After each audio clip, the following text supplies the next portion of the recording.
As a Latina in the United States and self-identified Chicana, many people think I know everything about Mexico because I speak the Spanish language. I must know the traditions, I must know the history, I must know the cuisine.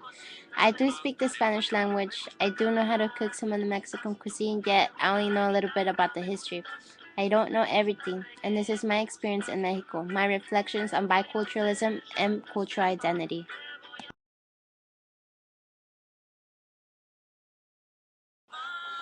This is my family.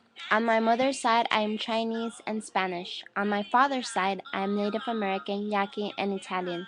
Both of my parents were born in Mexico. My mother was born in the state of Sinaloa, and my father was born in Baja California. Given my multicultural experiences, I have very good understanding of diversity and what it means to be multicultural.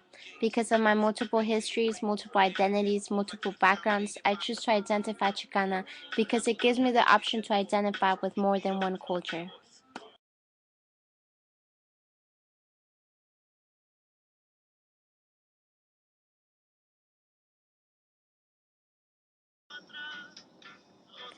There's a misconception of what it means to be Chicana. When people think of Chicanos, they usually think of gangsters, lowriders, and graffiti. Yes, this is part of a culture, but there is much more. Chicano has its own history. What Chicano history has tried to do is to be inclusive of diversity, to be inclusive of biculturalism. I am a second generation Latina born in the United States to parents who were born in Mexico. On one side, I carry with me my Mexican culture, and yet there's another side to me, my American culture.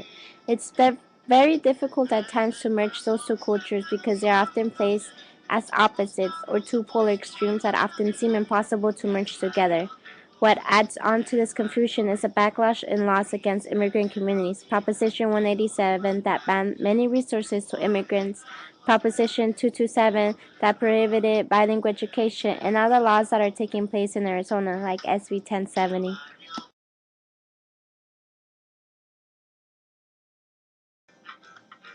Once in Guanajuato, I immediately got involved with the early childhood group with Juliana, Andrea, Naya, and Samantha.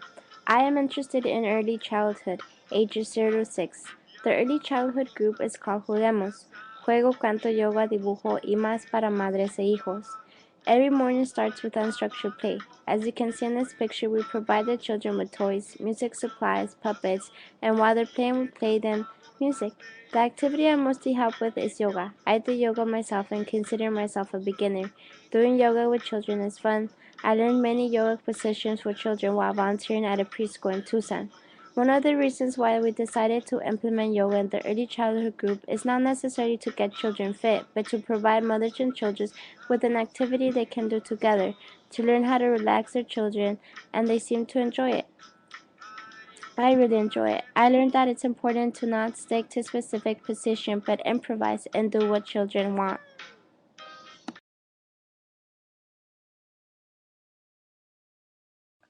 I am also volunteering at the Jardín de Niños José Rubén Romero in Ciénega.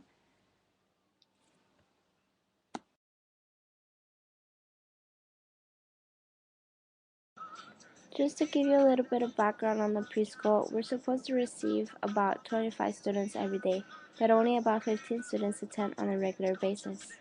Sometimes we only receive about 10 students, and it all depends on the weather. On rainy days, for example, only about 3 kids will show up. This is due to the fact that students walk long distances to attend school. But when it's picture day, all students will show up. The reason why I'm showing you this picture is because there are windows missing, and I'll explain a little bit more about this in the next slide.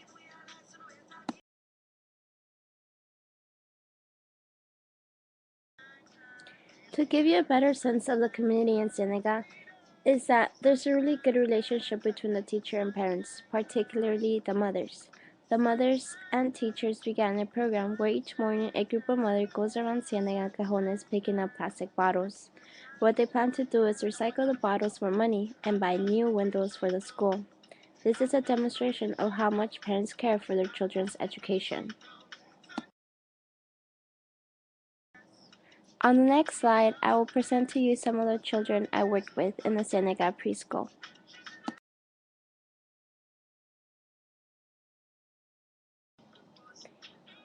These are two little boys that attend the Senegal preschool. Brian on the left regularly attends school. He's very quiet but can easily be distracted from classwork. The boy on the left is regularly absent but also very smart and funny, as you can see.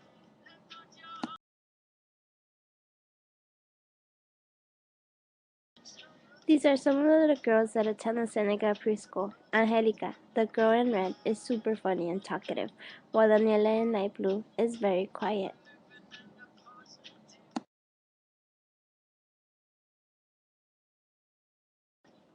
This is Choi. He's the leader and troublemaker of the class, the kid who in the United States would be probably labeled ADD. He loves to sing and dance. Personally, I think he's intelligent and an advanced for his age, and very good at everything he does. Yet, he's one of the poorest kids in the preschool, the kid who never brings lunch with him and lives the farthest away from school. At the same time, he's also one of the happiest kids. You never see him sad, but always smiling and laughing. Through the preschool students, I've been learning a lot, learning about diversity within the community of Cienega and Cajones, learning about different personality types, characteristics, abilities, and other concepts of diversity, particularly that everyone is different and that no one is better than anyone else.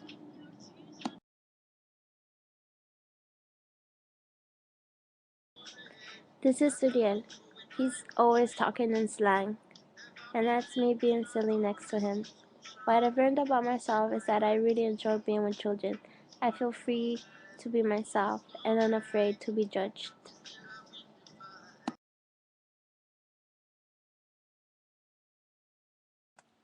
And sometimes what I do is I let the little kids borrow my camera and let them take pictures.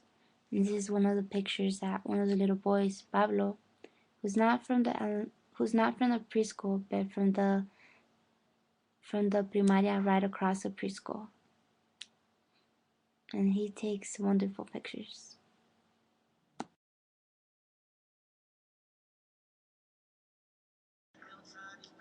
Another community service project I participated in was to help organize the library at the Resplandor Community Center.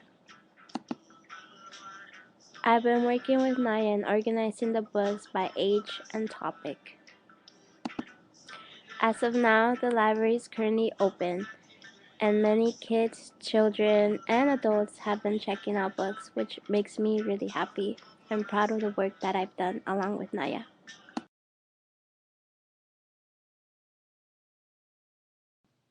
And the colors you see in this picture are a good representation of the diversity that exists in Mexico.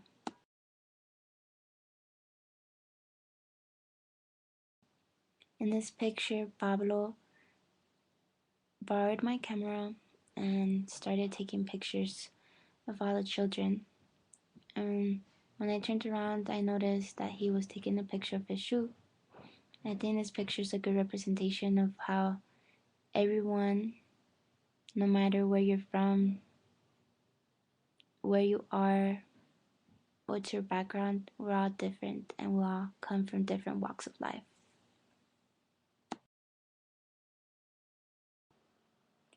And I would also like to add that we're all different, yet we also have similarities. And those similarities can contribute to the sense of community, the sense of friendship and love.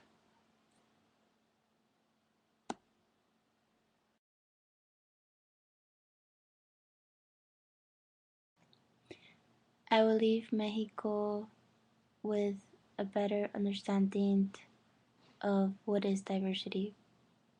I leave Mexico with a better representation of its own diversity. Just like how these two girls are both Mexican, very proud of the country, yet at the same time, very different from one another.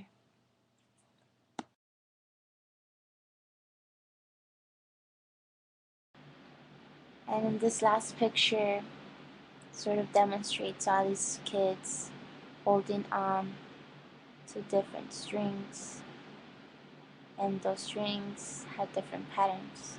Some of them are orange, some of them orange and blue, some of them are completely blue, And I think this pretty much represents diversity that I've seen here in Cienega, Cajones, Guanajuato, and how each one of us holds onto a different string of life, and that string is however it is we want to make it: short, long, thick, thin, multiple colors, one color, patterns, a solid.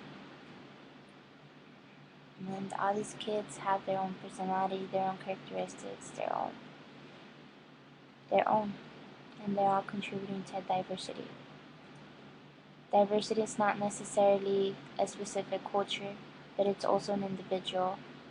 And because I am studying in the field of education, I think this is a very important concept to understand, that diversity is not just within groups, between groups, but also within individuals and between individuals. And I'll walk away with this lesson. I hope to apply it in my future research and my own personal experience, my own personal life, values, and beliefs. Thank you for listening.